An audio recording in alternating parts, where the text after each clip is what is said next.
Wasn't that always nice to see? With a nice little, nice. Nice bark to start things off. Hey, everybody, this is Jeff. I am. Luckily, you're not supposed to be the first person to make an announcement on the show. Yeah, I guess the dog is going to host the show. So, anyways, this is Jeff's here. I'm at the MCU's Bleeding Edge. I'm moderating this evening. Cyber is going to be on the panel, taking a break. He's been working real hard, and he hasn't been feeling all that well. So he's going to take a chill pill. But what's up, Cyber? What's up? So, anyways, we have a wonderful ensemble cast this evening. For the second time today on the MCU's Bleeding Edge, we've got Alexis, who is a frequent guest on the MCU's Bleeding Edge and on the Radulich In Broadcasting Network, which is where I found out about her. And a host of a couple of dogs who are apparently trying out for Monday Night Raw. Sorry about this, guys. Usually the dogs are locked up in my husband's office, but he is out tonight, and I can't just put the dogs in the office without someone there because they will destroy everything in his office. So I apologize. It's so unprofessional, but I'm afraid I got to deal with these two. Family. Okay.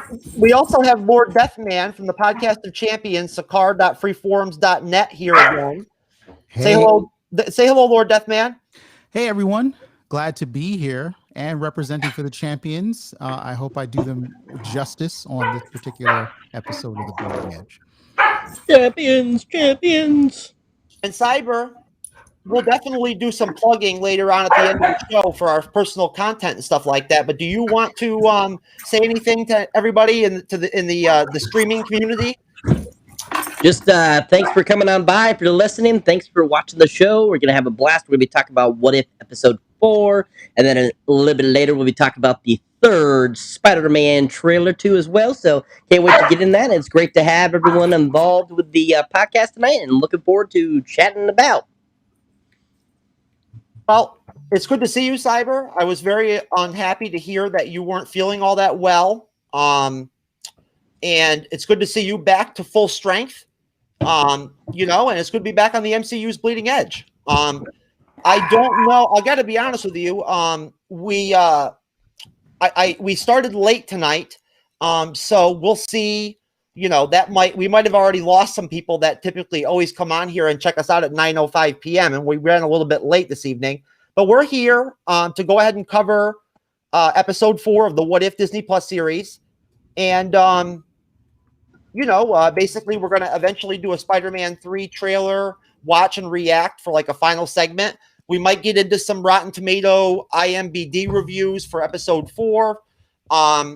It's kind of difficult, unfortunately, with that kind of stuff because, with us doing the show on Wednesdays and the actual show on the What If shows coming out on Wednesdays, sometimes they don't even have the reviews up at this point. But like I said, we'll take time at the end of the show. And we will go ahead and make sure that everybody gets a chance to plug everything and whatnot. But let's just go ahead and jump right in and do some MCU content to start off. And also, Kurt, thank you very much for jumping in on the comment section. I appreciate you, brother. Kurt is somebody that we are going to be potentially collaborating with. I feel horrible, but I cannot remember the name of his podcast right now. But Kurt, if you can hear me, man, go ahead and drop the name of your podcast so that we can plug you, man. But yeah, we're going to be collaborating with Kurt here sometime in the future. And so, okay, anyways, back to What If Episode 4. Sorry if I'm a little bit scatterbrained here, folks, but I'm just kind of multitasking. Episode 4, What If, what I wanted to start things off with, panel, was you guys have all seen the other episodes so far for What If. How would you rank things so far with this episode? I mean, where would you place this episode amongst what we've seen so far? Because I felt like it was the strongest one that we've had. Cyber, what do you think, man? Where does this episode place? I mean, honestly, yeah, like you said, it's a very strong episode. It's a very deep episode. It's definitely the most dark, I feel, of the 4 episodes that have come out so far. They take it into a way different direction than the other 3 previous episodes are. So I would definitely say this is definitely like the beginning of the new trend, I feel, of what we're going to be getting from the What If. So I definitely would have to say this one is like, top notch. I would say definitely like third, second place for me in the episode so far of what I've enjoyed. Definitely, this one had a interesting and different take on what we've seen. Like I said before, it'll be interesting to just see exactly where else they go with these episodes as they go further down the line. Well, we know for a fact that we're going to get Doctor Strange more than once in these 9 episodes. So, and I think that's a good thing. I'm happy about that. But Alexis, how would you rank this episode with what you've seen so far from What If? This is actually my favorite episode so far. This is an episode that I watched and I walked away thinking, why didn't they use this story for one of the movies?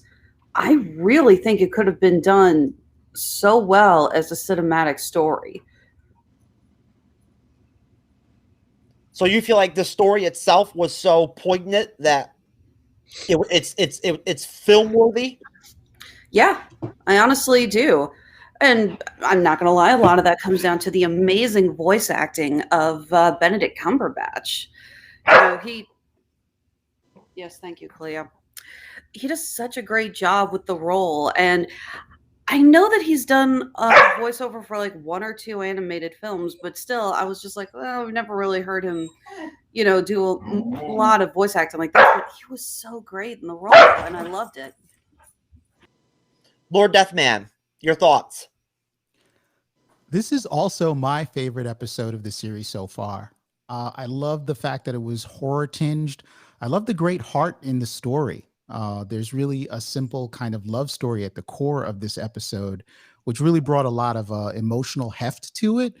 And there was just a lot of dazzling animation. I think the animators on this one really got to show their craft with all of the different kinds of mutations and creatures and sorcery effects.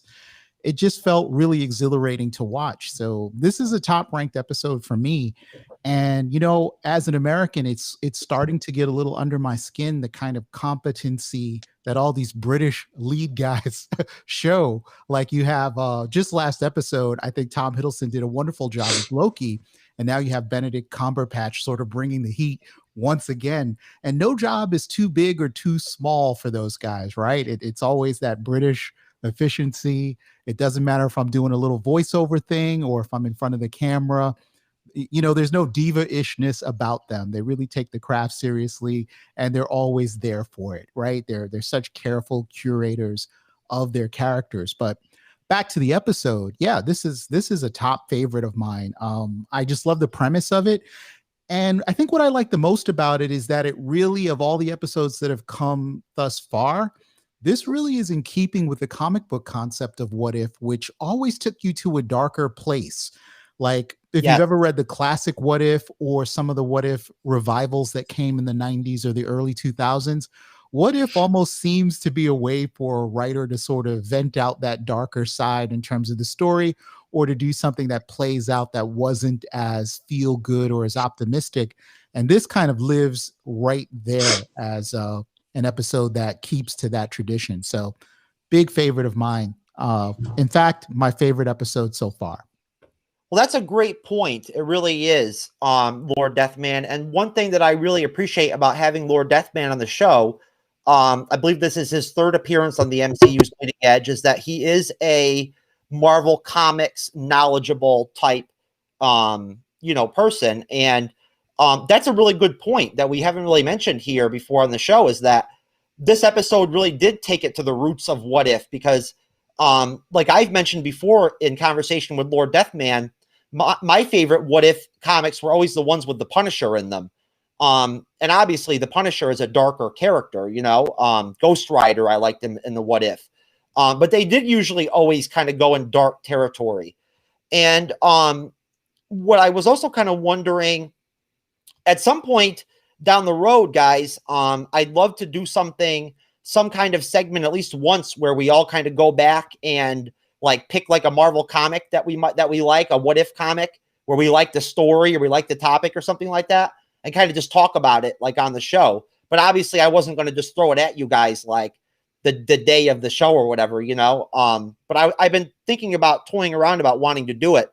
But going back over to you, Cyber, what did you think of the pace of the episode, did you feel like it maybe was a little bit like of a lull in the beginning and then kind of picked up steam as it went? I honestly think that it had a pretty good pace the whole entire episode. I like that the fact that they kind of started off just like how the original Doctor Strange film begins. Except with the addition of Christine getting into the car this time and them supposedly going to this gala together, and him crashing with her in the car. I thought that they paced it very well because you had all that going on. You had showed him, trying to bring her back several times, and then you had what basically ended up becoming kind of what the finale part of the episode was. About another version of himself. Having tried to intake all this evilness and stuff like that to be able to bring her back and stuff like that and so forth and stuff. And you saw like all that. I thought it paced very well throughout the whole entire episode. I mean, I was like, by the time that the episode ended, I didn't even feel like I had just watched, 30 minutes worth of, video. It felt like it had just started and it just ended. So I thought it was a really good pace. I thought it ran very well, and I thought it was very well conceived. Definitely. Lord Deathman, same question. What did you think about the pace of the episode? And if there's anything in it at all that you think is a comparison to the other episodes that we've dealt with so far, please feel free to expound. Absolutely. It always feels like these animated episodes go by, like the pacing, it feels quick, but at the same time, they manage to pack a lot of story into that half-hour block. It felt like really watching a feature film, but at the same time, the fluidity of the animation, the speed at which actions happen, especially in action sequences, make it feel a little faster than live action. But I really enjoy the pace. I've really gotten into animation in my sort of adult years and learning to appreciate the different styles and schools of it.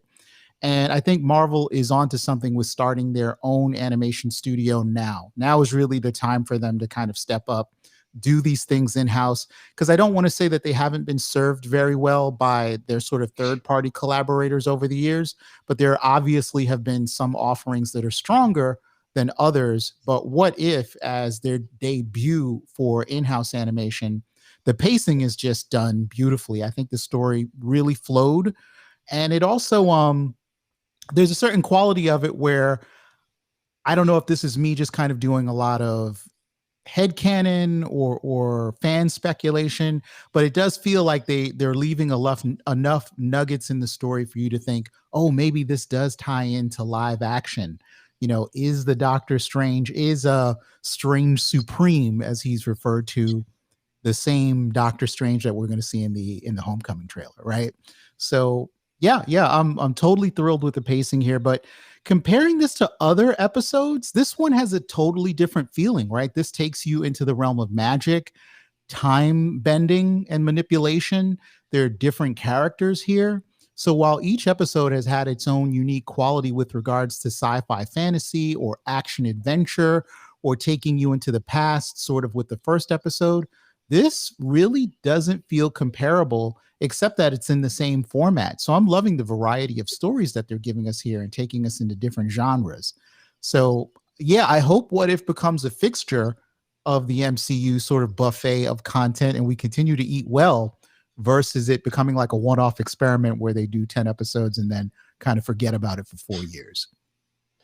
I'm in agreement with that. I would love to see What If come back for a second season and a third season. Some of these shows need to be mainstays that we can rely on and see over the course of 1 or 2 or 3 different seasons. I'd like to see them maintain that element, that typical element that you get with a TV show, a series.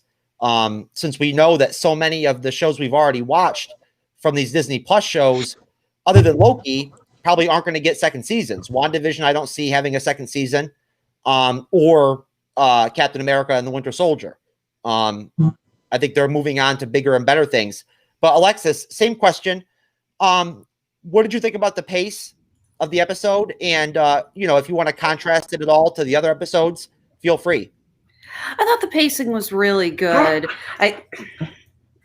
and I'm getting my arm eaten back here. I'll tell you what, guys, let me make my point here real quick, and then I'm going to go ahead and jump off because I've got somebody who's just not going to let me record tonight. And I apologize. I have a couple of dogs here I might need to kill. Ow! That's okay. Things happen, Alexis. We understand. Yeah, totally. Yeah. But we'd love to hear what you have to say before you go. No, this was a really good episode. I think actually one of my favorite parts of this was the fact that this is one of the few where the Watcher, while he doesn't intervene, he does kind of take a bit of a part in it. I absolutely love the scene where the Watcher's saying, I could interfere, but he won't listen to me. And Strange can hear him. It kind of reminded me something of a Tennessee Williams play. The idea of the overseeing narrator sort of walking onto the stage going, I guess we'll just have to see what happens. There's a very classic element to that staging that I really enjoyed. The animation, as always, was gorgeous. The way humanity looked as they weren't like evaporating. It was almost like they were melting upwards. It's actually a style I don't think I've ever seen before, and it was very creative. Really liked it. Very happy to see so many of the voice actors come back for this. We even get a nice little cameo with Leslie Bibb reprising Christine Everhart on the TV news that Strange is watching. Again, it's just little touches like that are always fun to see. And again, this is a short that I watched and I thought this story could have been utilized for a cinematic experience. Even though, yes, we have seen the not true evil twin, but the idea of I am what you could be. And we have also seen the time paradox before. I was reminded of, did anyone else see that theatrical version of The Time Machine with Guy Pearce? Yeah. Well over like 20 years ago. It's very similar to that. The idea that he's looking for a way to save his fiance, and in the end, it's like, no, you create a time paradox. Exact same thing here. The Ancient One says, well, if you save Christine, then you never would have started studying the mystic arts. So can't change it. And so you know where it's going, but it's still very fascinating to see. Not to mention, I just kind of died when he starts summoning the magical creatures to absorb their power. He freaking summons a garden gnome. Yeah. It's just like the first thing he pulls out is like, it's a garden gnome. I love that. Just like starts small. Like, well, apparently nothing smaller than a garden gnome. But again, very nice touch, beautiful animation. Really enjoyed it. I gotta ask, do you guys think that we will see Jeffrey Rush as the Watcher in any of the theatrical films? I know we've seen the Watchers before in a brief cameo with Guardians of the Galaxy 2, but that was more of an Easter egg, I would say, than anything else, not to mention a fun little joke for the Stan Lee cameo. But do you think we could actually have Uatu the Watcher as a character played by Jeffrey Wright in the future in the movies? I think no, but you guys are more than Cyber Lord Deathman. You're more than welcome to chime in and give your opinion. I don't think that they would ever actually embody Uatu in the MCU. I don't think it would make any sense. I don't know. I am a huge proponent that I think just with these 4 episodes that What If merits actually being explored in live action. I think people get the concept that you're going into an alternate dimension or multiverse or timeline. So I wouldn't mind a sidetrack in certain phases where you get a What If live action movie. And I think that would necessitate having the Watcher. Now, thinking about Jeffrey Wright and his body of work, you don't see him do a lot of science fiction. You know, it's not his thing to kind of Westworld was his opening salvo into science fiction after all these years of playing heavies and all these this huge range of characters. So while I do think we would need the Watcher in a live action setting, it's hard to say whether Jeffrey Wright would make that kind of commitment. I think this voice work is sort of in a power alley where he is a part of the big franchise, but doesn't have to do the green screening and a bunch of makeup and getting into a mocap suit. I don't know the man, but just judging by what I've heard and seen in interviews, he probably wouldn't be up for it. Yeah. Just realized, I think I said Jeffrey Rush instead of Jeffrey Wright. Sorry, wrong actor with an wrong actor with an amazingly awesome voice. So yeah, it's like Cyber, Yeah. what do you think, buddy?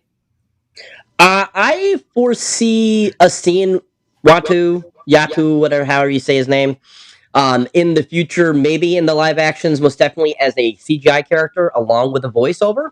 I definitely see that happening. I don't see an actual physical person playing him, but I definitely do see in the future somebody voicing him. I don't know if it'll be Jeffrey Rush or Jeffrey Wright. See, she got me saying Jeffrey Rush. And you never know. I mean, you never know, because sometimes when these people, undertake, different agreements with Disney or Marvel and so forth and stuff like that, in their agreements, sometimes they are signed on for several things. So you never know. We might get, a Jeffrey Rush voiceover version of, him in the MCU in the future. We just don't know.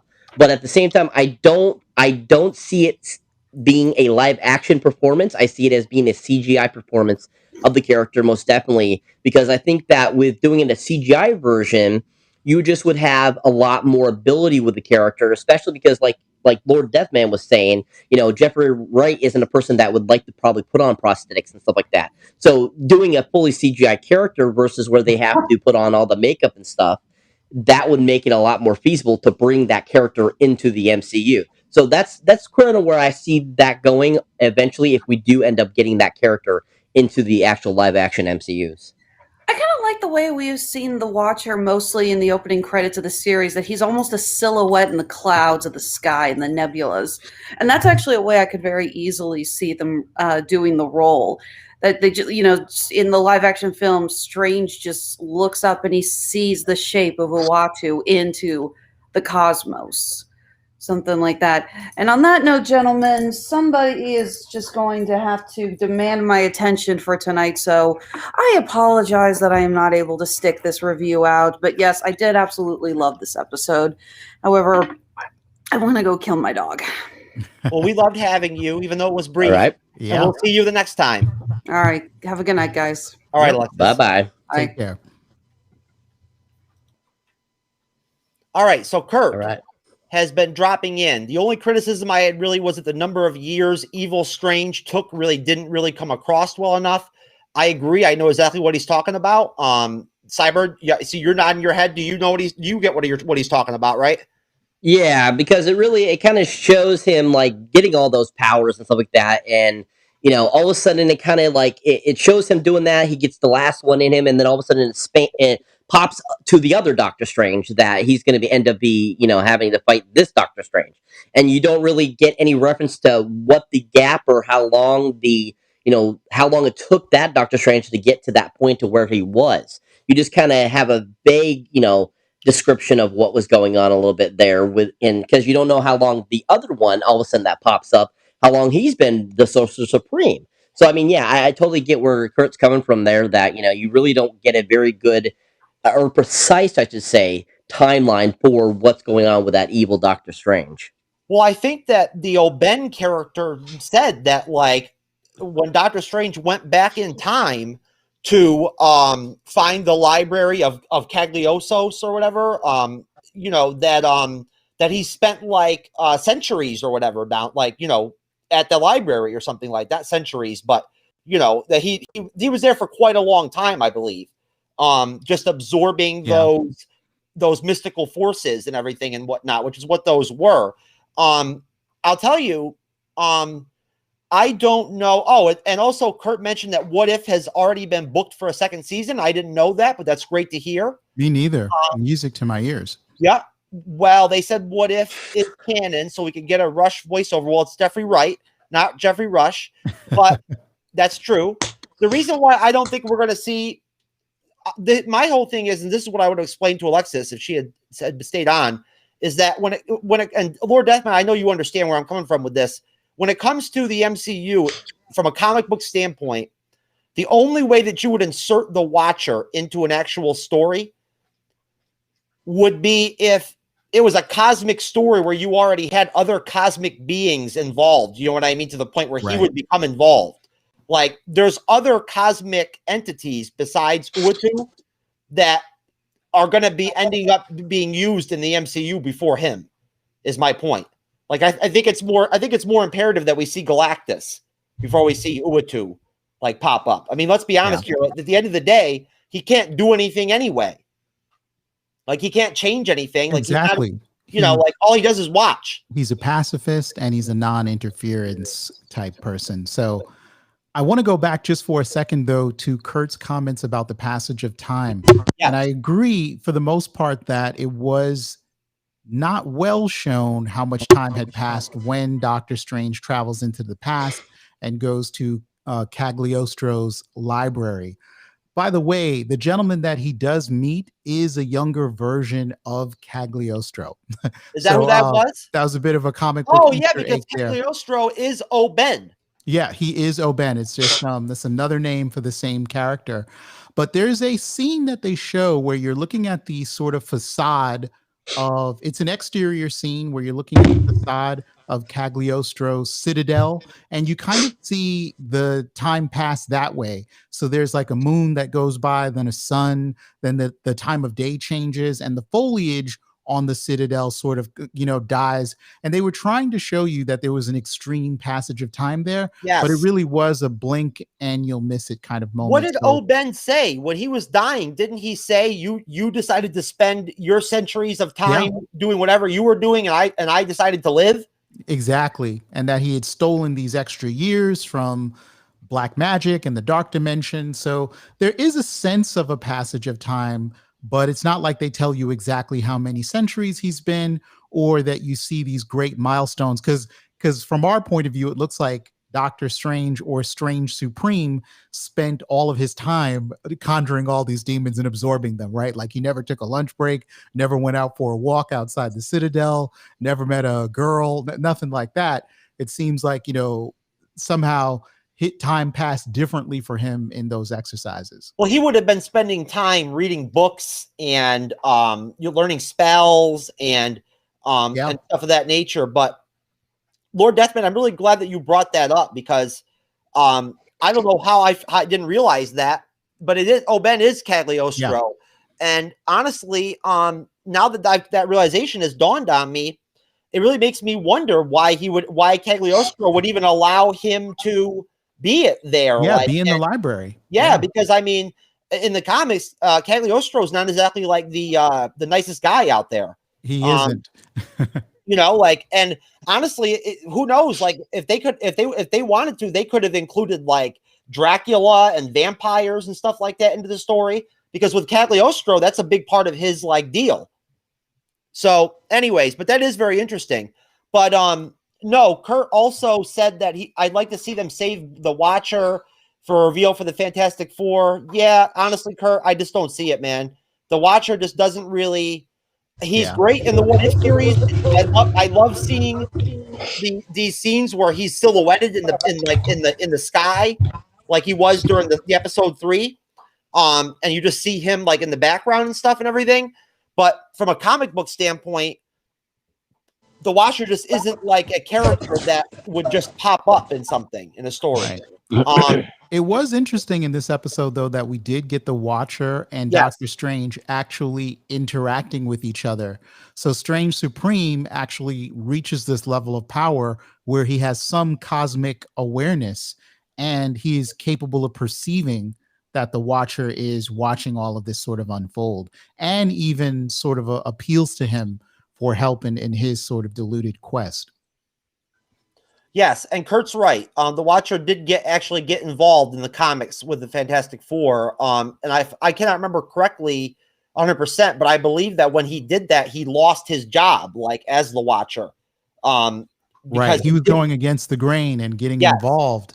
But I think the Watcher, keeping the Watcher on brand really means keeping him in the What If sort of universe. So when he's in the mainstream timeline and not sort of acting as a tour guide to show us an alternate reality, it's usually when they'll do like a montage of cosmic entities who are sort of invested in the events of something that are happening, but they're not willing to engage. So you'll see something like Galactus and the Living Tribunal and the In-Betweener. And then obviously the Watcher has to be in that group to maintain status. And they're all kind of like, oh, this is a critical moment. We're all kind of looking at it. But as always, the Watcher won't intervene, and he never does. But I think I'd like to keep him more as the guide of alternate realities rather than someone who shows up to do nothing in a live action Marvel film. That was kind of what I was talking about before, Lord Deathman, is that the only way I could see him actually showing up in the MCU is if a bunch of cosmic beings were all being used in one film, and like they had a meeting or something. You know what I mean? Like That's exactly what gave me the idea. The fact that you said that, Jeff, I was like, yeah, that is how he's traditionally seen. Yes, and not in a what if story. So, okay, so moving on, basically with the episode, as we've already, Cyber, you've already said, and Lord Deathman, we've already talked about where the episode ends up going. You know, he continues to try to bring Christine back to life, cannot do it. She dies no matter what, no matter how many times he goes back. He goes to Cagliostro's tomb, or whatever you want to call it, library, to seek the power and the knowledge to bring Christine back. Spends countless amounts of hundreds of years or whatever there. He was basically consuming the power of other mystic entities. That's what that was when he was took in the garden gnome and stuff like that and everything. Right. Those were like other mystic entities. And I don't know, you guys tell me what you think. I didn't look this up yet, but that creature that came out with the tentacles, I think was the same one from episode 1. Shuma Magorath. Do you think that was Shuma Gorath, or do you think it was the Asgardian god that Hydra is based off of? It might have been either one, but this series has had no shortage of tentacled creatures. The only reason why I don't know if it's Shuma Gorath or not is because whenever you see Shuma Gorath in the comics, you always see his head. Yes, the eye. The eyeball. That's right. We honestly don't know who those creatures are. And, you know, on Sakaar, on the message board, everybody's already trying to do a frame by frame. Who was each of those mystical beings? But I think a lot of them, especially the insect with the cape of levitation, those might have just been pure inventions by the animators, you know, and maybe one or two existing comic book characters. But I don't think the tentacled creature represents sort of a known entity in the MCU. I just think someone probably thought it looked cool. Well, honestly, you know, with the insect character and everything and whatnot that had the cape, like Doctor Strange, you got to remember there are Doctor Stranges across the entire multiverse. And one of them could have been an insect. Yeah, you're right. There are other Sorcerer Supremes of different races that are like insects and stuff like that, and like animals species. And yeah, that's an excellent point, Jeff. Excellent point. So that could have been Doctor Strange from another universe. Yes, essentially, or the Sorcerer Supreme of some other race on some other planet, some other, you know, whatever dimension. But so essentially, I mean, things fly pretty quickly from there. It was really cool, and Cyber, I wanted to get your reaction. It was really cool to see the Ancient One again. She had a real presence on the episode. You know, what did you think about that? I loved it. I mean, I loved Tilda Swinton in the actual film of Doctor Strange. I thought she was a great character. I was so happy when they brought her back in Endgame. I was really upset that they killed her off in Doctor Strange, but I understood that needed to happen for, you know, Doctor Strange to become the Sorcerer Supreme. But at the same time, I'm thinking to myself, I'm like, I hope we get to see her again. And then when she popped up in this too, I was like, yes, awesome. And I was like, oh, this is really awesome. I was very happy to see that they brought her back and we got a little bit more of her in that great Tilda Swinton voiceover and stuff like that. So that was really nice. I really enjoyed seeing her, and I was very happy to see us get a little bit more of the Sorcerer Supreme. Tilda Swinton's great in everything, I think, that she's in, to tell you the truth. But Lord Deathman, what do you think? I love seeing Tilda Swinton in almost anything. I mean, the woman could come on screen and just kind of breathe, and it would be fine with me. But she's especially good in this episode of What If, and it doesn't feel like a cheat to have her come back. You know, she did die in Doctor Strange, and you could easily say, you know, oh my God, you know, they've resurrected her somehow, brought her through the multiverse. But she kind of established herself as this multiversal entity in the first Doctor Strange, kind of living in all of these different moments.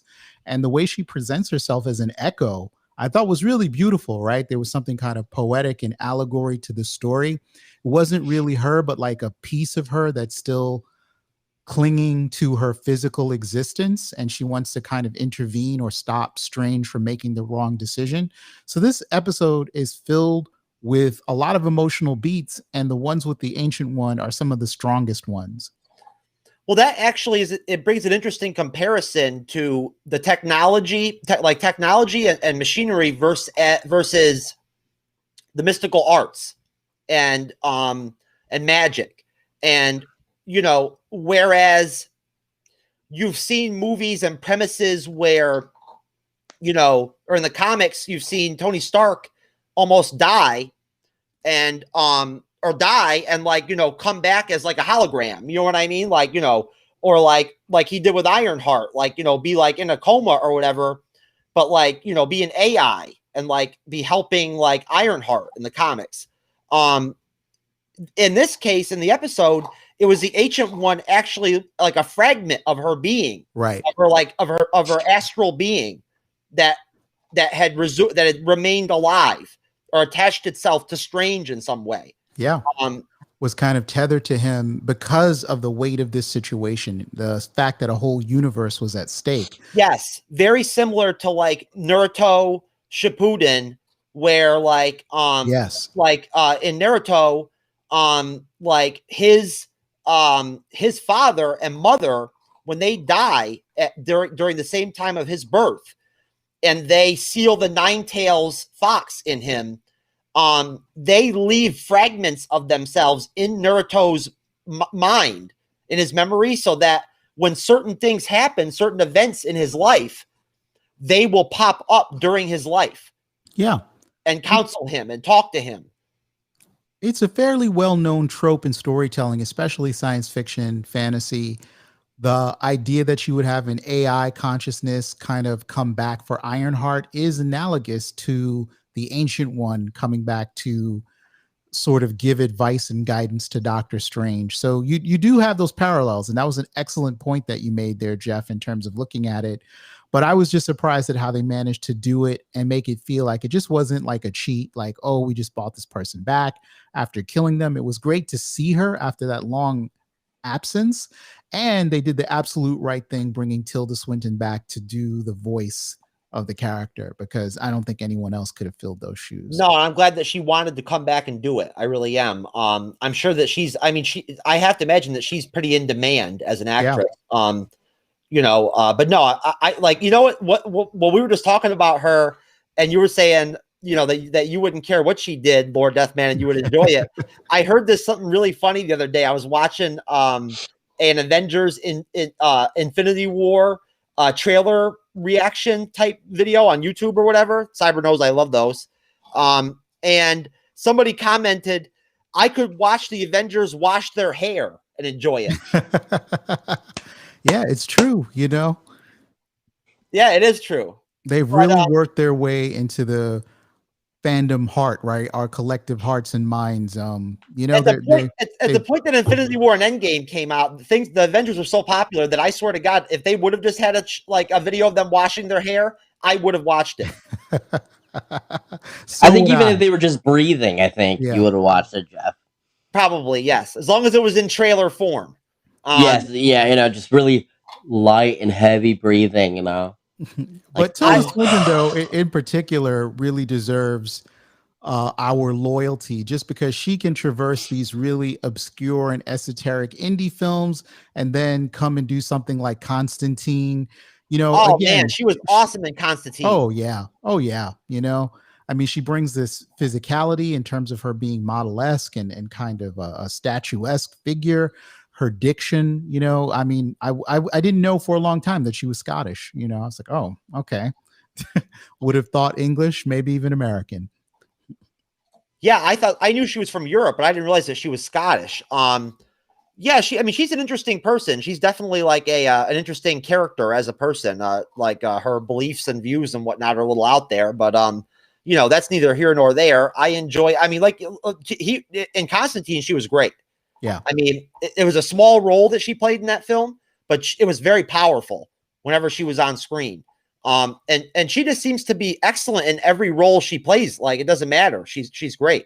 But off topic, What do you guys think, Cyber? What do you think about the fact that they're going to have Ironheart's introduction come out in Black Panther 2? Did you hear about that?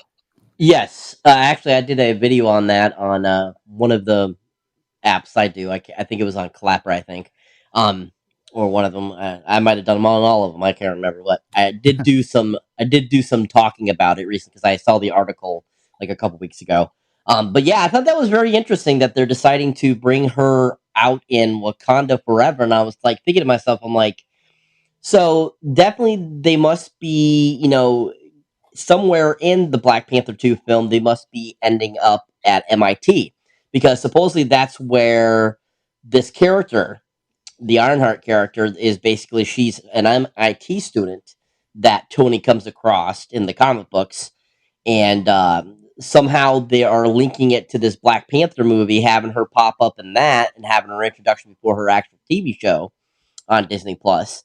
And I was just thinking to myself, I'm like, how did they fitting in MIT into Black Panther 2? Because apparently they're ending up in Boston somehow in this movie. And I'm thinking, Wakanda Forever sounds to me like they're going to be over Wakanda this whole entire film, because it's all about Wakanda. And I was just kind of blown away that they decided that's the movie that they're going to introduce this character into. And I think it's a cool idea. I don't know how they're going to play it off. I hope they play it off well. I hope it's a really good introduction to this character. And I'm not very familiar with this character, so it'll be fun to see what they do with this. But I definitely think it's very interesting that they decided to put it into Black Panther 2 to introduce this character. My brother got his master's at MIT. I love you, Alex. But yeah, I get where you're coming from, Cyber. Lord Deathman, what are your thoughts on Ironheart being introduced in Black Panther 2? Well, as a comic book reader, I can tell you that Ironheart is a polarizing figure. She didn't get the warmest reception from comic book fans when she came out. I think it was the mid 2000s, the mid part of the early 2000s. The fans weren't exceptionally receptive to her. This was when Marvel was trying to diversify their roster and make the comic books more accessible to younger readers with the Marvel Now line.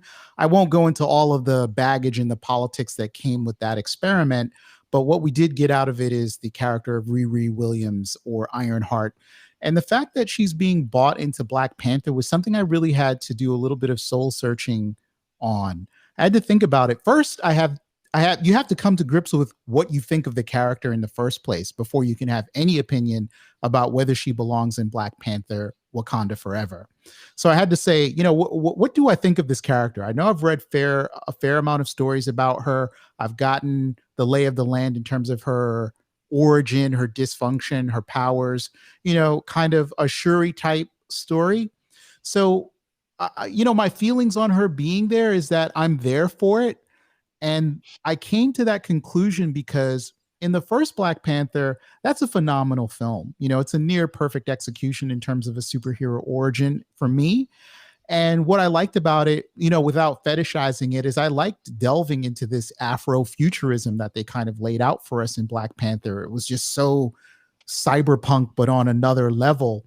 But what they don't do very well with, if I have to be critical about anything, is that they never bridge the gap between Africans in Wakanda and American Africans, right? So you have someone like Colonel Rhodes, you have characters like and I'm forgetting there's probably at least Falcon, those guys never get sort of bought into the fold. Not that they should be, not that like all Black people are friends all over the world from across continents, but they never really create the ties between T'Challa creating this whole new, I think he wanted to start a school in South Central. The last scenes of Black Panther kind of resonate because he's in an underserved neighborhood, and you get the feeling that that's where the Wakandans are going to start with regards to sharing their technology and their knowledge and their education with people from other countries, not just Americans.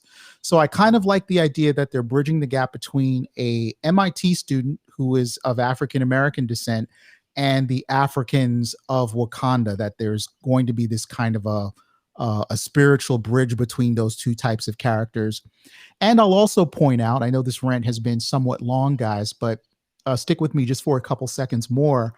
In the Ta-Nehisi Coates run on Black Panther in the comic books, MIT does figure not prominently, but the institution itself is a part of an exchange program, if I remember the story correctly, in which students from Wakanda were attending there, and then MIT students would get the opportunity to get education in Wakanda. So there was kind of this cultural exchange there. So it's not coming out of the blue that MIT is sort of going to be a presence in Wakanda forever. Well, I'll be honest with you, Lord Deathman. I think it's what you basically see in the MCU in that dichotomy is pretty realistic in real life, because in my experience with actual Africans that come to America, for instance, they don't typically associate very much with African American people. Yeah. They don't. That's not typically who they befriend. I mean, my cousin's a Jersey girl, and her husband's a real African guy, and all his friends are white. Right. To be honest with you. Yeah. And I was careful to point that out, Jeff, that it doesn't mean that there's going to be an automatic connection or a kinship or a relationship. Yeah. But I do kind of like the idea that they are trying to make this kind of connection. I want to see where it goes. Is Riri going to be accepted into the Wakandan community? And I doubt it, right? I mean, she's an American. She's from their point of view, she is an American. Right. And they are Wakandan. So I want to see what the basis is for the collaboration of an African-American superhero who's young and an African superhero like Shuri, who is also young, female, and African. I think it could end up being a positive for the film. It's definitely an interesting direction that they're going to go in that direction. I don't know how big of a role she's going to play in the movie. I don't think it'll be that big, personally. Yeah. But I mean, it still doesn't completely answer my questions with Black Panther 2 as far as what they're really going to do. Like, who's going to be the Black Panther? You know what I mean? Like, right. Is there even going to be a Black Panther in Black Panther 2? And that's the question. That's a whole nother show, Jeff, that I would love to be on with you to discuss Wakanda Forever, because I think that is everybody's, that's close to a lot of people's hearts because of the reception of the first film. Well, this is the 1-year anniversary of Chadwick Boseman's death. Chadwick Boseman's death, yeah. So, God bless you, Chadwick Boseman, and I'll tell you right now, what a lion of a man. I don't care what anybody says. Nobody can fill those shoes. Nobody could ever be the Black Panther that Chadwick Boseman was. That's just my take. I mean, I'm not trying to put myself out there like I'm like separating myself from anybody here or whatever. I'm sure a lot of people agree with me or don't agree with me, whatever. It's my opinion, but I'm just saying I'm not trying to glorify or godify Chadwick Boseman as an actor, but his portrayal of T'Challa, I just don't see how any other actor could be as good as him. I just don't see it. He was a towering presence in the role, Jeff, and I happen to agree with you. There is going to be no replacing him, no filling his shoes. I'm just going to come out on record and say that. However, I don't think that should preclude people from trying to recast the role to get someone to fill the shoes. But we just have to take it as a fact that there's not going to be many people, especially when you think about the idea that Chadwick Boseman sort of worked under the duress of having this awful physical malady, assaulting him while he was turning in these incredible performances. Once you layer that onto it, it takes him from being an iconic player in the MCU to something like legendary, stratospheric. I once heard a friend of mine who had opportunity to works in the film business, not very high up, kind of a PA type situation, worked on a film that Chadwick Boseman, and I think it's really important to share this story. So my friend comes back and he tells me, this was a few years ago, he was doing like a biopic or something like that. And he remembered, he was like, yeah, I saw Chadwick Boseman. He didn't really say hi to me. He didn't seem like a friendly dude or anything like that. And he had his entourage around him all the time. And it seemed like he was a really closed off guy, right? So that was my friend's observations about Chadwick Boseman from a distance, not knowing the guy. He said, yeah, he kind of seemed like a prima donna, right? Like, I don't know, like all these people were kind of touching him and they were trying to like give him encouragement to go and do his thing. And then, come years later after his death, Same friend says, you know what? I totally get that. The man was suffering from terminal cancer, right? He needed that kind of support from that entourage and those people who were around him to, it wasn't about being a prima donna. This was about conserving your energy while trying to do this incredibly difficult task of this performance, whoever it was he was playing. And I forget the film, I apologize. But yeah, for me, there's never going to be another Chadwick Boseman as the Black Panther, but I think Disney should think about, fairly soon recasting the role. And that person is just going to have to live in a huge shadow. Cyber, you have any thoughts? Well, from my understanding is in Black Panther 2, we will be getting a new Black Panther. They just haven't exactly said who they've decided to go with. They haven't said if they're going to make Shuri the new one, or because I've also heard rumors that they were thinking about bringing back, what's his name, Michael B. Jordan, Yeah, from his character in the first film, resurrecting him and have him become the next Black Panther. Because in the comics, I guess he originally was like a mentor to Shuri in the comic book. So that was another rumor that was going around. But they have officially, like I know Kevin Feige and a lot of the people that are working on Wakanda Forever have stated that yes, there will be a new Black Panther in this film. They're keeping close lip on who exactly it's going to become. They just were affirming though to let us know that there is going to be a Black Panther in this next Black Panther film. But whoever it is, I mean, as long as they can keep up the par with what Chadwick Boseman has done with the character, I'm fine with it. I want to honor Chadwick with his performance as Black Panther, of course. But I mean, just like Lord Deadman said, they should recast it. They should keep it going. Just because they he should. Unfortunately passed. Still to keep that character alive, you want to keep it alive. So why would you have it die with the character when he dies in real life? And that's not really honoring him. That's just kind of like, okay, yeah, we shouldn't replace him because that would be dishonoring him. I don't think of it that way. I think that it's a dishonor not to recast the character to keep the legacy going. Because in the comics, there were a couple different Black Panthers, from my understanding. So, I mean, it would be the smart choice for, Marvel to continue the character, even though Chadwick Boseman has put such a huge presence on the character. But at the same time, moving on with the character, giving it a new life is going to make it even more stronger and more wanting in the MCU. So I think that would be a wise choice. I would Well not mind said. seeing them bring back Michael B. Jordan. I would not mind that at all. Lord Deathman? Yeah, I would be here for that. I really would. I think, and I don't know, I'd love to get you guys' takes on it since we're taking this kind of Black Panther diversion. But I'm of the opinion that Wakanda itself is such an interesting place, the mythology around the country of Wakanda, that they could probably tell anthology stories from different periods in the history of Wakanda. I would love to see a movie about the first Black Panther and the ascendancy of the Panther cult, uniting the tribes. There's a story there, and it's going to be filled with drama, with heart, with action.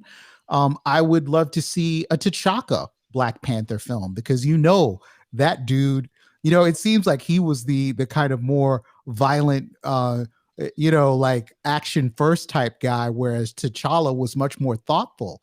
That's you got two boss level Panthers there, and I wouldn't mind seeing a movie about T'Chaka. So I wouldn't mind them going all over the map. We're gonna get a Black Panther Disney Plus.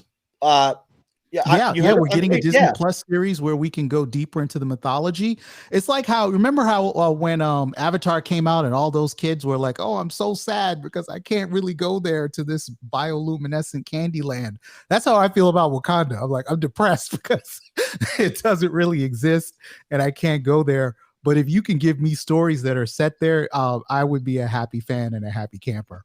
I think the Disney Plus series is supposed to be about the Dora Milaje. Yeah. I think that's what that show is supposed to be mostly centered on. But no, it's an interesting conversation. I mean, I could totally see it being plausible that they could bring Michael B. Jordan back, have him be the Black Panther, and have him have some kind of like redemption story as a man, as a person, from evil to good kind of deal. I can see them making that work. in an effective way, in a good story. But I, at the end of the day, look, if you make Shuri the Black Panther, how would she be able to actually physically be able to maintain the kingship of Wakanda? Because if anybody who physically challenges her to a fight for the leadership of Wakanda would beat her ass. If one of those big ass other tribal dudes or one on one, like, right. Jeff, I see where you're going with this, and I will admit to the idea that Shuri as Black Panther is somewhat problematic. I don't want to go all the way into that issue, because of the politics surrounding it. Hey, we're here for the fandom.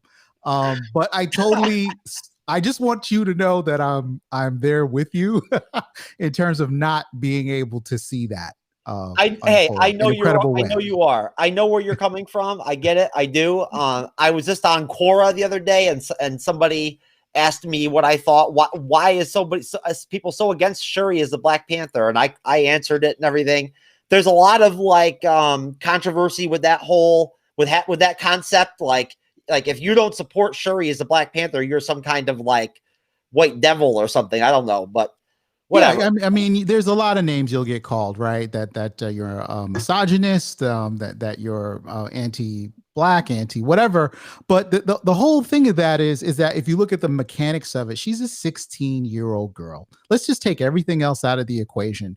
This doesn't seem plausible that a 16-year-old girl could lead and unify tribes that are very strong, cultured people with their own leaders, right? That she'd probably be challenged all the time, and that she wouldn't have the sort of inner wisdom that T'Challa had sort of gained hard-won from the death of his own father, right? To learn those lessons about how to lead and to be a king. I don't know that you could just sort of magically bring Shuri all the way there on the express train. It would feel like she was very much a Mary Sue if you made her into the monarch of the country, an action hero boss that steps into 50 cal, fire and doesn't die and can beat up at anybody. It would feel kind of like a bit much, is my take on it. Cyber, would they not have to give her almost like an Iron Man type Black Panther suit or something like that for her to even be effective in combat? I mean, well, yeah. I mean, honestly, yeah. Just like Lord Death was saying, if you take in just the consideration that she's supposed to be a 16-year-old girl that is going to be trying to, run a country. At 16, I mean, you have some common sense, but you don't have all the leadership that you should have at that age. And, if you go by those statistics, yeah, it just doesn't seem possible her becoming the Black Panther. But at the same time, like you were saying, yeah, I would with how the type of person she is, she's the gadget girl, which I think is a great angle for her character. I love that fact that was a big part of her character in the first film, where she designed all these, outfits. She designed all the gadgets and all this stuff, which would make her very much similar to a Tony Stark type of character. And so to me, she would literally have to build like you were saying, an Iron Man suit that would give her the abilities of being a 6 foot, mature man that could take on what she needs to do.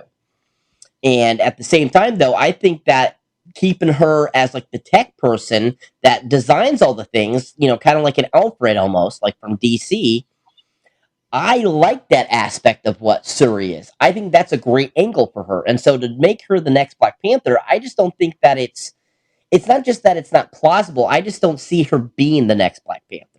Right. I see her more as that gadget person who could be your backup. That's going to be making all the equipment for you so that you as whoever they decide they want to have as Black Panther, she can be their backup and still giving them advice and giving them gadgets and stuff like that. That would be kind of I'm going to interrupt you, Cyber, to say that probably 2/3 of the fandom want to assassinate you right now for pigeonholing her in the woman in the chair seat. Look, and I'm not going to say that I agree with them. It does seem like that is her role, more like an oracle sort of support figure in the mythology, and for her to suddenly rise to the head of state lacks. Well, I guess plausibility is a part of it, but there's also a part of it in that there's the life experience, right? She could be super smart, know all these different areas of science, hold all these different PhDs. We accept that in comic book characters all the time. I got 15 PhDs and I know how to stretch time and space, and I could also make you a club sandwich on the side. We get that all the time in comic books, but what Shuri will lack is the life experience that teaches you how to be a leader and to work with the various tribes. She's not just in a monarchy where it's just like, oh, I control one single unified territory. She's managing 5 tribes that come into conflict with each other, right? That have needs that she would have to balance. I just don't think the emotional maturity and level of wisdom would be there. So it'd be interesting to see what they do. No, I'm probably going to have to just go ahead and mention in the description of this video that we had this discussion, just so I can get some extra views on this. Cyber, get it in there, man. Yeah, let people know. Yeah, we had a whole conversation about how Shuri should not be the Black Panther. We'll get all kinds of views on that. It'll be great. But hey, guys, listen. I'll be honest with you. I really want to just go ahead and jump into Spider-Man 3 and the trailer and whatnot and get into that and unravel it, because I would not mind having this show not take 2 hours long for once. It would be nice if we could wrap it up around like an hour and a half or so. You know what I mean? So I'm here for it, Jeff. Whatever you want to do. Yeah. At that point, let's go ahead and jump into Spider-Man 3 and let's watch it. Let's react to the trailer and everything and whatnot. We'll do our opinions. And then we'll plug our stuff, and we'll get the hell out of here. We'll take it. We'll have an easy show. We won't try to stretch this for 3 hours like usual. I'm a fan of the mega discussions, but I realize people got lives they got to get to. Well, I'll be honest with you, man. I use the Headliner app to rip like little 1-minute clips of our podcast episodes that I can use as promotion material and stuff like that. And if you go over 2 hours with any of your shows, you can't do it. Like, it won't work. Like, they won't allow it. Yep. So it'd be nice to just have one, because like every show we've done for like the last 6 weeks has been like 2 hours. Then get on with it. Yes. Roll clip.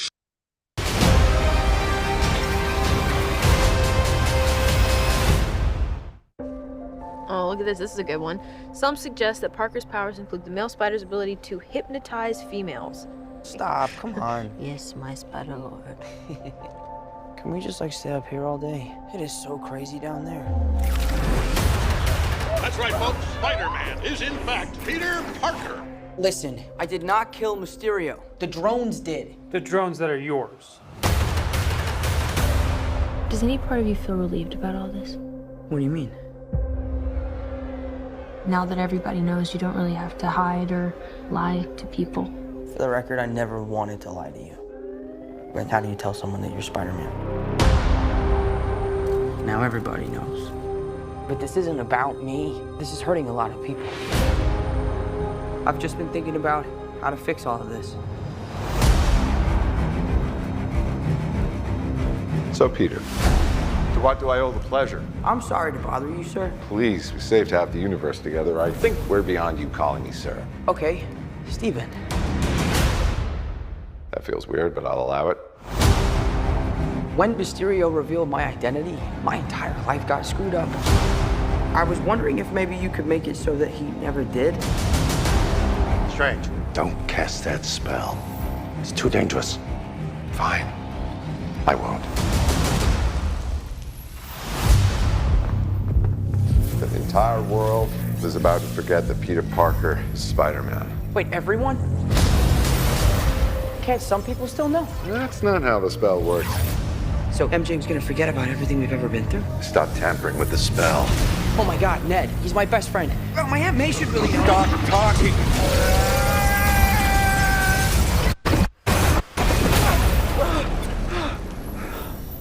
What just happened?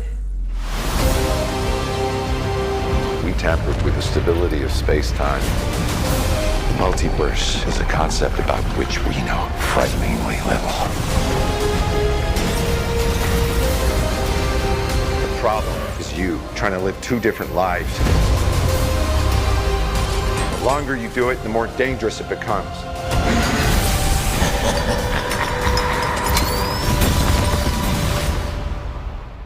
careful what you wish for, Parker.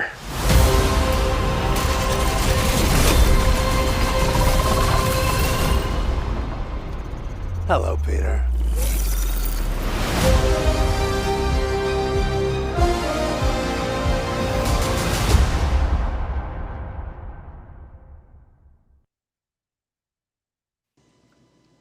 Okay.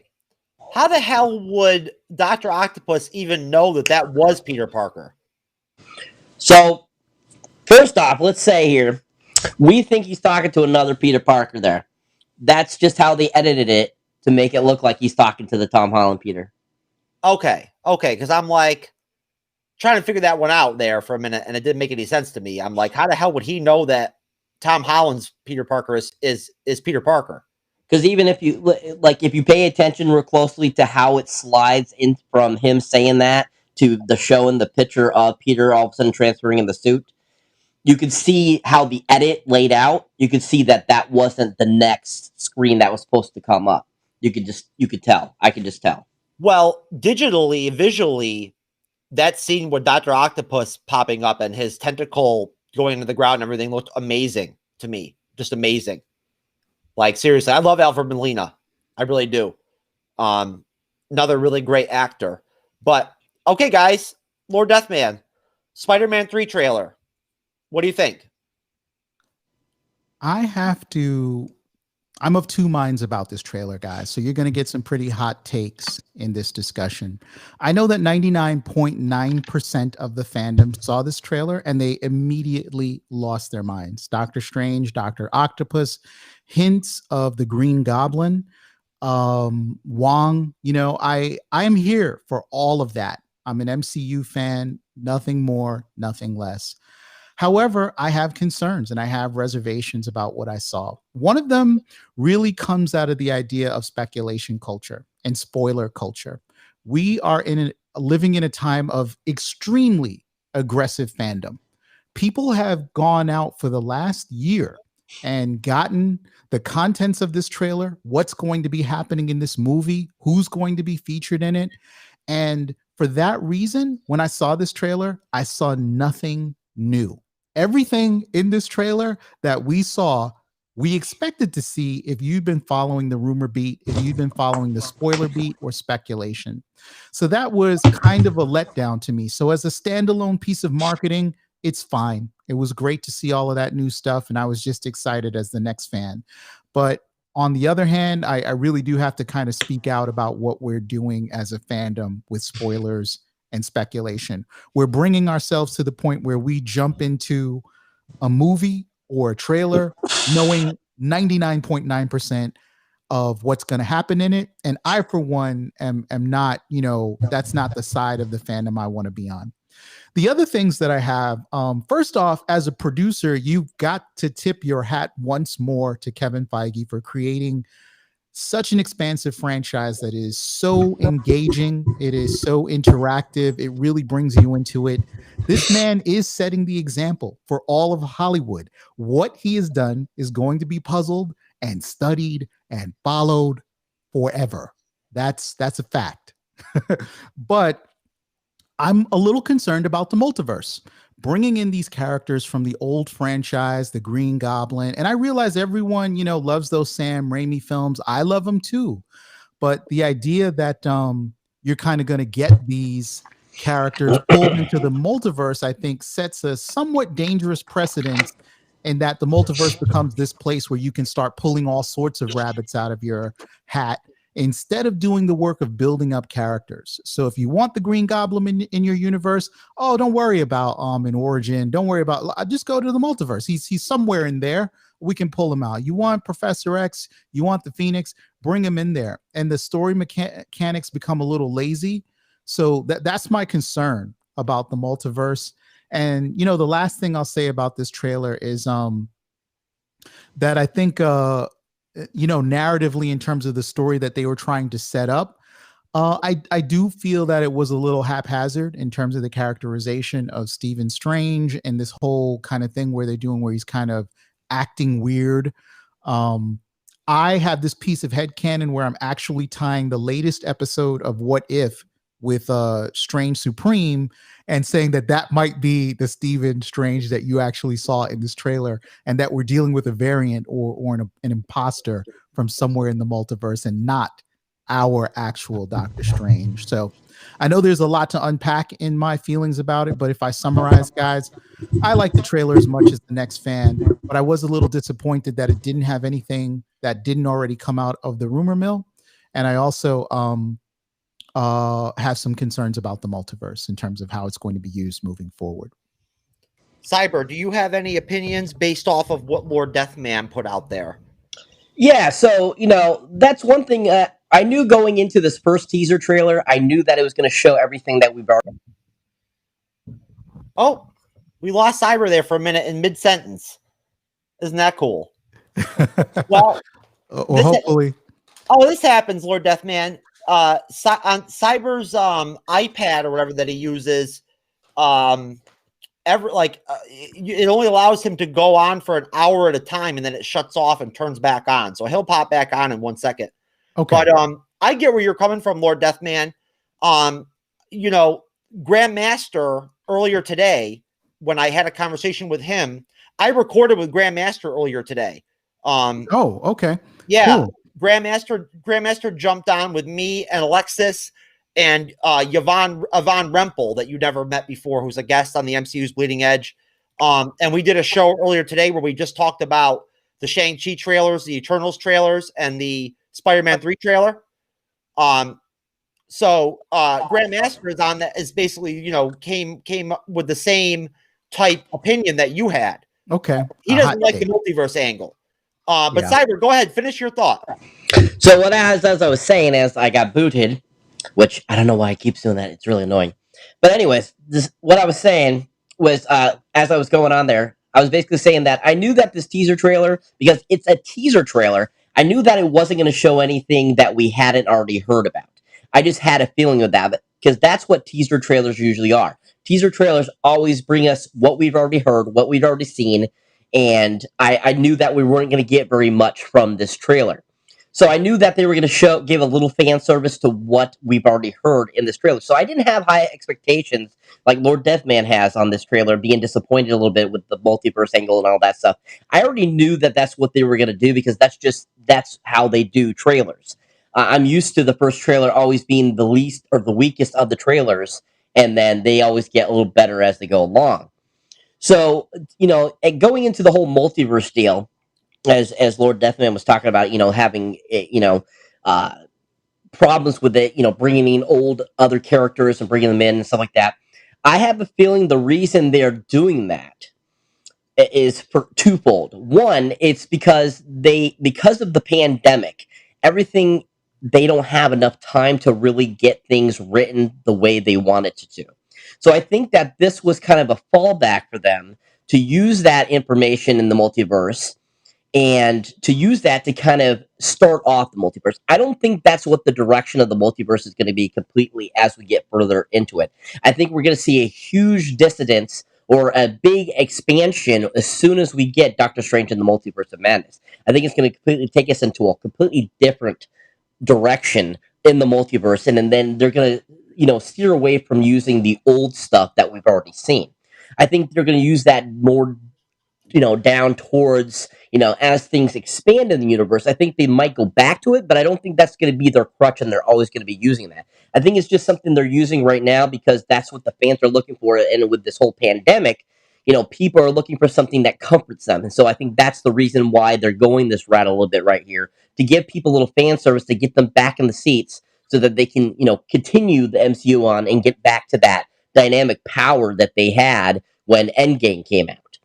So that's kind of what my thoughts are on the whole multiverse thing, and kind of like going what Lord Deathman has said. I totally get where he's coming from.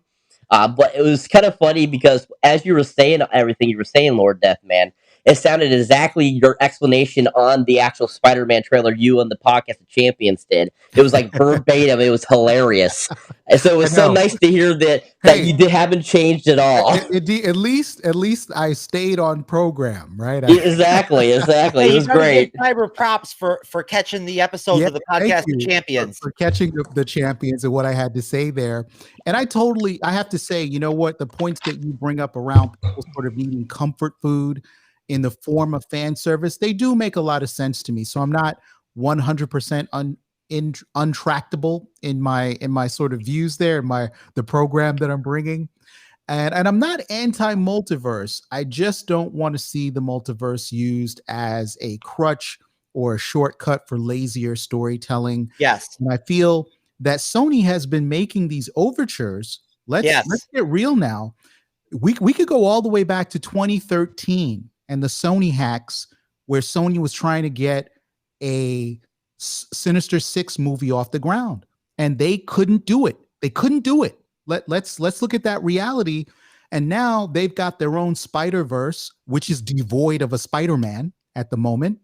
And they've been doing these little ending stingers where the Vulture from Homecoming shows up in the Morbius trailer movie. Yep. So if they're trying to use this multiverse as a way of legitimizing the Sony universe, right, to make it a part of the MCU and make it all canon, I have to tell you, my friend, with all the respect in the world, I'm not there for that. The Sonyverse is what it is, and I'm glad people enjoy that. I enjoy it as well, but I don't need to see that kind of action figure banging around just so that we could do it without actually telling well thought out and great stories.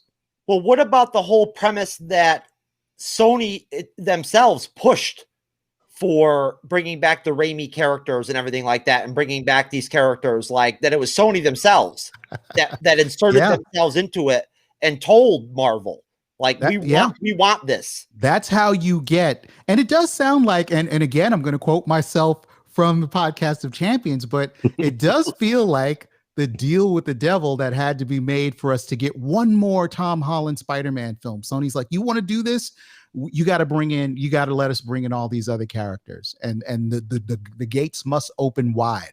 And again, for some fans, that's going to be great. For fans who really don't care about the character development, and I'm not saying this to deride anybody, because some people read comic books and they skip right over the dialogue. They want the action scenes. Who got beat up in this episode? Did Superman use his eye beams to like roast somebody into nowhere? Like, and I get that, you're there for the adrenaline, the action, but I think there's a core of the fandom that's really there for the story. We like how it's progressing. We like the build up to certain points, and we don't want to see that turn into, character of the minute just because with each of the moments. It would totally destroy the legacy of the last decade plus that Kevin Feige has tried to build here. And I'm going on record saying that, Cyber. Talk to me, man. Talk to me. Where am I wrong in my logic here? Well, I don't think that that it's not, you make good battle points. I understand where you're coming from. But at the same time, I don't think bringing these characters in is derailing anything, and it's not giving a good story. Because I think that in any good movie, reusing certain reusable characters is very essential to progress a story on.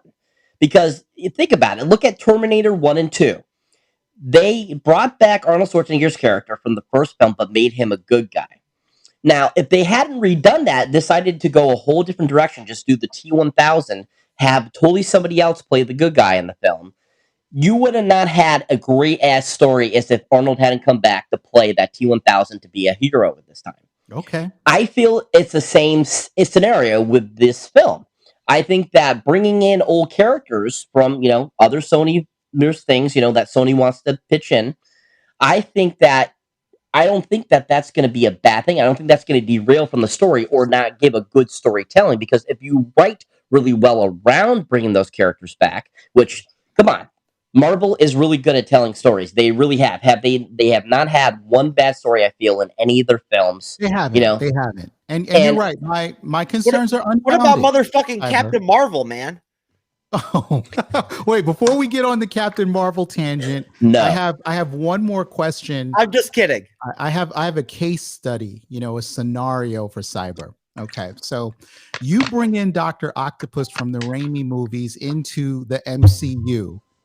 Our Peter Parker, as in Tom Holland, meets that Dr. Octopus. That's a Dr. Octopus that belongs to Tobey Maguire. Our Tom Holland has not met Dr. Octopus yet, but now he's going to meet him through some multiverse vortex, right? Mhm. And Yep. maybe that'll be a personal battle between Maguire and that octopus. But our Tom Holland Spider-Man has been exposed to that character. So if you want to reintroduce Dr. Octopus into this narrative, you can't. You've cut that off because our Tom Holland already knows about him and could theoretically manipulate the future moving forward to never even encounter him. That's Now, right. that could be Sony's way of saying, you know what, we already did Dr. Octopus. We're not going to do him with Tom Holland. So this is kind of cool. We'll bring him back as a cameo because we don't have any plans of doing, a Dr. Octopus. But that takes that character off the board effectively is the point I'm trying to make in terms of any kind of reinvention, a new actor that could be playing him. Because it's like, dude, I saw this gimmick already coming from the multiverse. I saw all 8 of your legs 2 movies ago. Not a surprise to me, man. Talk to me about that. Talk to me about that. Sony is dominating this relationship with Marvel. I think they really are. Like they're basically it almost seems to me like look, let's be honest here. We never got any kind of public details as to what they came up with a new sharing agreement with Tom Holland. This next time when it came time for them to work out the sharing agreement or whatever, I'm not even sure if they finalized it yet or not. Or I never, I knew that they were talking about it, but I never heard anything. But I mean, as far as what I know from rumors and everything and whatnot is that it was Sony themselves that pushed to put the other Spider-Mans into this film. They're the ones who wanted to, include these characters into the Spider-Man film. Now, I'll be honest with you. I like the fact that Spider-Man 3 is the second installment of this multiverse trilogy with WandaVision and Doctor Strange in the Multiverse of Madness. I think from a comic book standpoint, guys, honestly, look, when I was a kid, I had probably at one point in the 90s, I probably had 5 different Spider-Man comic book subscriptions at the same time.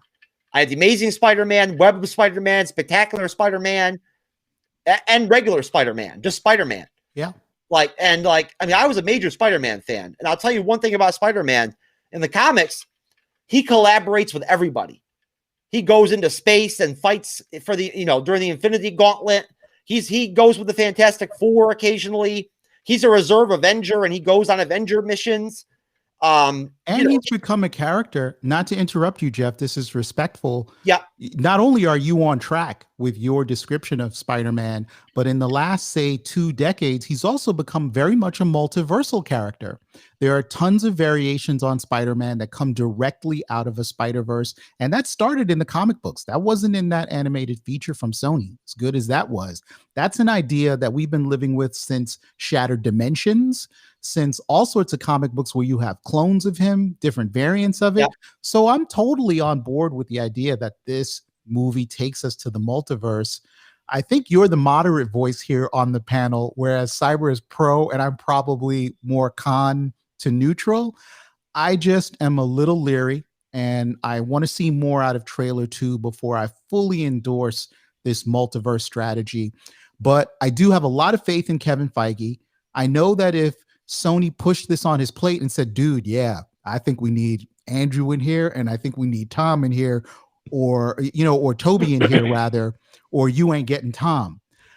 If I had to give it to one guy to figure out how to make that work in a superhero film and satisfy my discerning ass, that would be Kevin Feige. So as much as I am worried, I do feel a sense of assuredness that since he's at the reins, this is all going to work out in a way that makes sense to the overall MCU narrative.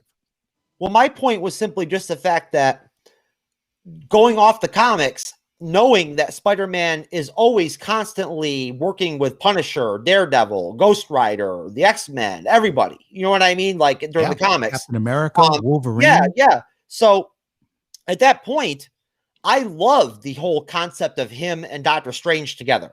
Like, you know what I mean? To a casual fan, I can see where they would wonder, like, why the hell would Peter Parker be messing with Doctor Strange? But from a comic book standpoint, it makes perfect sense.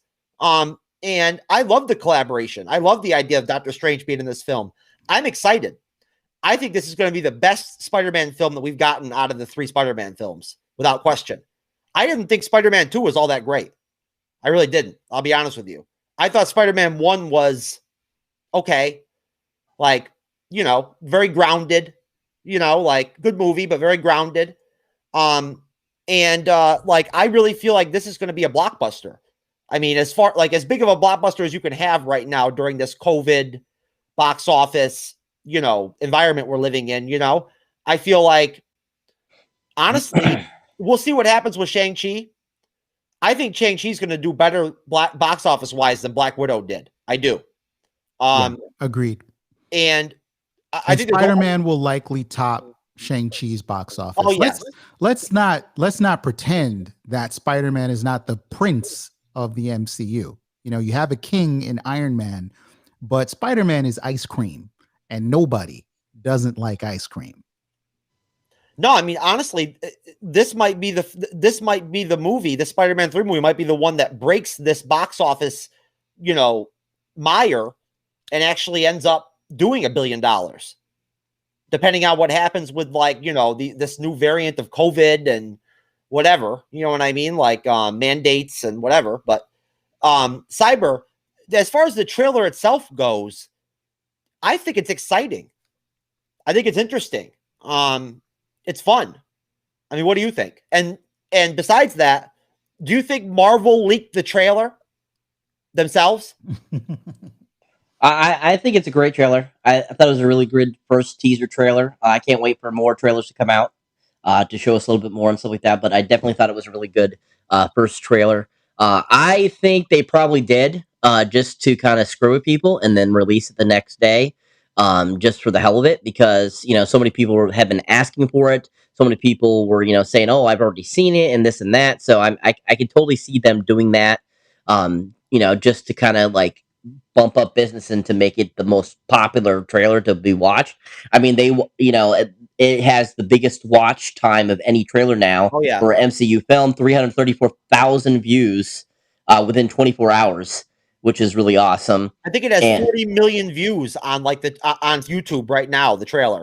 Yeah. So, I mean, it got more views in 24 hours than Infinity War and Endgame did. So I think that's, you know, showing a lot. There's a lot on this film to be super good.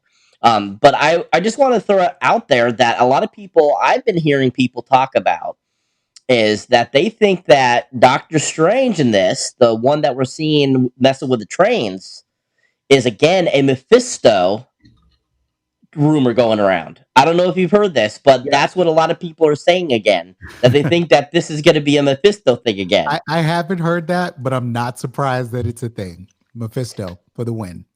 Yeah, because I want to see Mephisto, damn it, in the MCU. I do. I'm freaking telling you right now. I'm still pissed we didn't get Mephisto in WandaVision. Yeah, so I mean, because it's linked to WandaVision, and because it's part of this is part of a trilogy of the Multiverse of Madness, the logical thing for Marvel to do is to make it Mephisto, because that would be the smartest link to go with making this all happen and work. Because I saw somebody from like a reliable source that is friends with somebody from Marvel. They posted online, and like I said, they said this is actually from somebody that was working on Spider-Man No Way Home, that they said that Mephisto is confirmed to be in the film, that he is 100% confirmed, but they're keeping it quiet, except for telling a few people that he is a part of the film. That if you look at the credits, if you were able to look at the credits when they filmed it and put it together, that you'll see that Mephisto is in the the credits saying that somebody is playing Mephisto. Well, I will tell you this. If in the next trailer, Wanda's in it, people are going to go fucking batshit crazy over it. Bananas. Yeah, because I'll tell this you, has the potential to be one of the biggest superhero movies ever. Not just one of the biggest Spider-Man movies, but superhero films ever. And if Mephisto shows up, it's a guaranteed classic. well, you're right, Lord Deathman. This is going to be a powerful, powerful film. The way things worked out with COVID and everything, and the pushing off of the releases of all the different Marvel properties and everything, the way things have worked out, it's just worked out in a way where, I mean, I have to believe that they purposely slotted the Eternals to come out before Spider-Man 3, because they already know that the Eternals movie is like kind of like, you know what I mean? Like, they don't know how the fans are going to react to it. So they're like, oh, we're going to put this in front of Spider-Man 3. Well, putting it after Spider-Man 3 would be like putting it in front of a speeding train. You know, it would just get demolished and they'd be cannibalizing their own sort of, audience there. Well, that's a whole other conversation. It is. I think that the whole Eternals deal is just another attempt by Marvel Studios to go in a different direction with things and try something different. And whether or not it's going to work, I mean, it's a Marvel Studios production. Of course, it's going to work. People are going to go watch it, but are they going to be able to understand what the hell's going on? I don't know. Based off the trailers, probably not. It's very confusing. But what I like about Spider-Man 3, what I like about that teaser trailer is that it's not confusing. You know what the hell you're getting from Spider-Man. Even if it's a multiverse movie, it's Spider-Man. You're getting. And Jeff, I don't know if you'd agree with the idea that it was told so simplistically what was going on in that trailer as to sort of be a little too elementary for us as comic book readers. And it was designed for kind of like a lower level of audience member to kind of understand. I think that's 100% correct. And I think that they're simplifying the multiverse purposely. And they'll probably do it again in the next trailer too.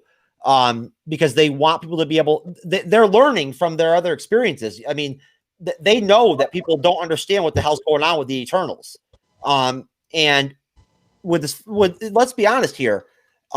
They basically have put together the Sinister Six of a sorts in this film. I mean, you got the Lizard supposedly is in it. You've got Electro. You've got Sandman. Yep, I heard that Sandman's going to be in it. We've got, we got everybody but Craven, essentially. Right. Even possibly Mysterio. People still aren't giving up on the idea that he might not be dead and be showing up for this one as well. That's very true. Very good point. But look, why don't we go ahead and wrap it up here, guys? We're at an hour and a half. That's a great time. We could go on and talk about Spider-Man 3 for another hour. We could. But let's save it for the next episode. And let me just really quick point out that I really appreciate Lord Deathman coming on. Alexis, even though we only had her for a minute, coming on. Lord Deathman, would you like to please go ahead and let everybody know about Sakar and the Podcast of Champions? Absolutely. You can join our online community at sakar.freeforums.net. We've got a great community of fans there, not just for the MCU, but for DC, Lord of the Rings, Star Trek, a whole bunch of things going on there. You also definitely want to check out our podcast on YouTube. We do reviews. We do movie reviews. We do trailer reviews. We do open discussions, fandom. You can even join the show if you like. And that's YouTube. Just do a search for Podcast of Champions. Look for the iconic S logo with lightning coming through it. That's us. So please do check out the show. Subscribe, like, do all the sharing type things, and go ahead and jump into the comments if you want to. But as always, I want to thank Jeff for allowing us to do these plugs on his show. He is a consummate professional, always a great gentleman, and I love being on the MCU's Bleeding Edge. So thanks for having me, guys. Well, you're welcome. We are very welcome. And look, I wouldn't be anywhere if I didn't have Cyber having my back. So let's just be clear there, because honestly, at the end of the day, this is a team show. We may be missing Perry Ramsey this week, unfortunately. But he's in our thoughts as always, Perry. We'll hopefully see you next week. But Cyber is my man. I can always rely on him. He's always there. And Cyber, do you want to go ahead and, as always, maybe just let people know about your actual content that you do on your own? Of course. So yeah, if you enjoy our content on here on the MCU's Bleeding Edge, you can find us, me and Jeff, on many other social media platforms, such as Rizzle, Clapper, TikTok, all those great little social media things, Twitter, etc., etc. We're on there doing little, videos and stuff like that. So definitely check those out. Of course, you can check me out if you want to check out my solo content, which is under Cyberneticshark under YouTube as well. You can check that out where I do all kinds of cool stuff. It's very similar to this, except on a bigger, broader spectrum of different films and so forth. So you can definitely check that out too. I'm always posting, usually weekly, on there as well, along with doing this weekly awesome podcast with my cohort, Mr. Jeff Sabota. And you can definitely check out Jeff's stuff out on Rizzle too as well. He's always on there doing awesome content when it's not giving him a hard time. And also on Clapper, he shares our reviews on there and stuff like of these podcasts and stuff. So definitely check those out too. But yeah, if you enjoy any of our content, definitely check out our other solo stuff. It's pretty fun stuff, and we enjoy doing it. Yes, and we have got to figure out how to get Cyber onto the Podcast of Champions one of these days. We got to. Yeah, it's got to happen because Cyber is a big fan of the Podcast of Champions. He enjoys the show, and he wants to be on there. I know he does. We would love to have you on there, Cyber, and I say that in all sincerity. Jeff is already an honorary champion.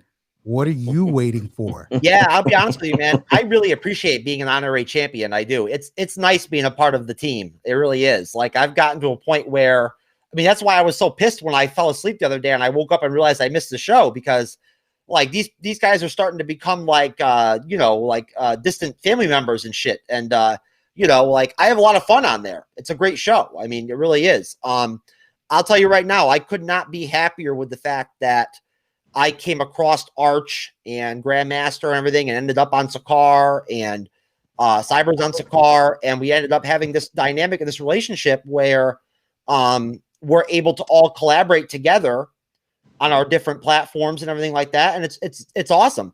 And I'll tell you right now, Lord Deathman, you can go on Rizzle and check yourself. The Podcast of Champions is a popular hashtag on there. You're on there. Outstanding. Lord Deathman is a hashtag on Rizzle. I'm getting syndicated from beyond the grave. Yes, thank you, Jeff. I'm doing a lot of publicity for Sakaar, man. I'm telling you right now.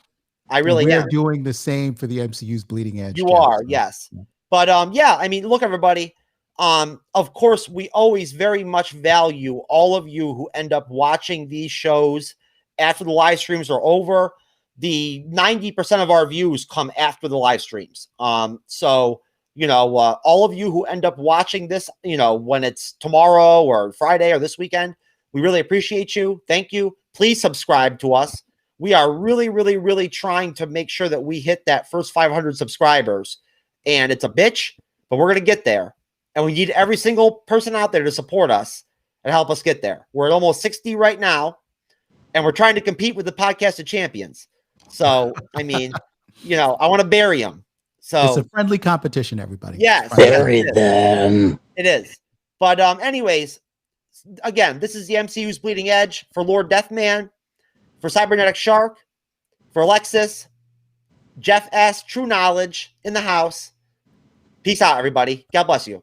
Peace.